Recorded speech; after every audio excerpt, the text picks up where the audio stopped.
Welcome back, everyone. This is Radio Free Market, and our co-host for today, Mr. Patrick Barron, was just asking a question of our guest, Dr. Mark Thornton, over the break.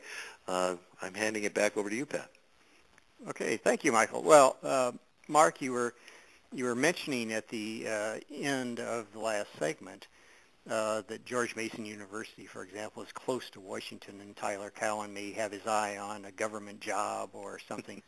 But don't you? Actually, that was my insert. Yeah, well, who knows? But don't you think that perhaps, do you think that the mainstream literature and even the economic journals, are they influenced by government money that is funding the reports that the government itself wants to see? Would you like to comment about that? I sure would. I don't want to, specifically suggest that Tyler Cowen is somehow, searching for a job at the Federal Reserve. No, I'm kidding about that. But the important generalization I would like to make is that I do think that government money has a significant impact on everything in academia, including the journals, the books that are published, the graduate programs, the undergraduate programs, all of the research that's being conducted, because the government is basically paying for most of that. I mean, they pay most of the students' tuition. They provide most of the research grants. They fund a lot of programs through various means, and most of the jobs that economists take are going to be in the government sector someplace, either in Washington, D.C., at the state level, or in academia. And so the whole thing is sort of being funded by the government. And so basically the result is you get everything tilted in a direction such that the government is the savior rather than the problem. And so they're basically creating this sort of de facto payoff of the economics profession that will provide the resources, that will provide the revenues, and basically the result that they get is that everything is geared in their direction. For example, a recent study showed that 85% of the editors of the major journals of money and banking have worked for or are currently working for the Federal Reserve.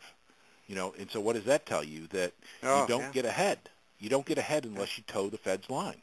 Well, that's a question that my students often will ask me. They'll say, this is so obvious that the Austrians really have a lot to say, and we think you're right. Why doesn't Washington get it? And well, they don't want to get it, Patrick. I had a similar experience a long time ago when I was teaching money and banking. I would teach, the standard sort of stuff, and with a little Austrian influence, and the students started coming to me, around finals time, and they said, we've been studying this stuff all semester, and we think we get it, but there just doesn't seem to be something that's quite right with the overall system.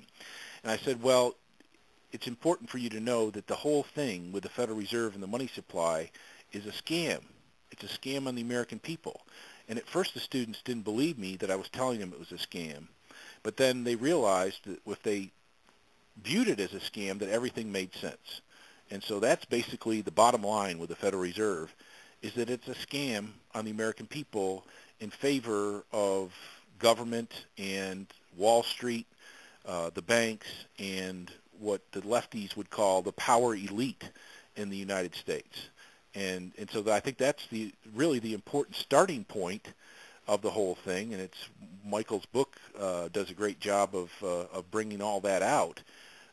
Is that if you start with the notion that the whole thing is a scam, then everything makes a lot more sense.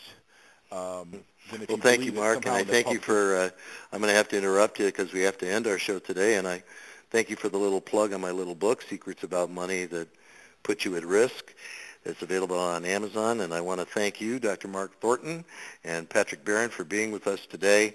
This is Michael McKay in Radio Free Market. Please visit us on the web at radiofreemarket.com, where you can download this and all of our shows for free.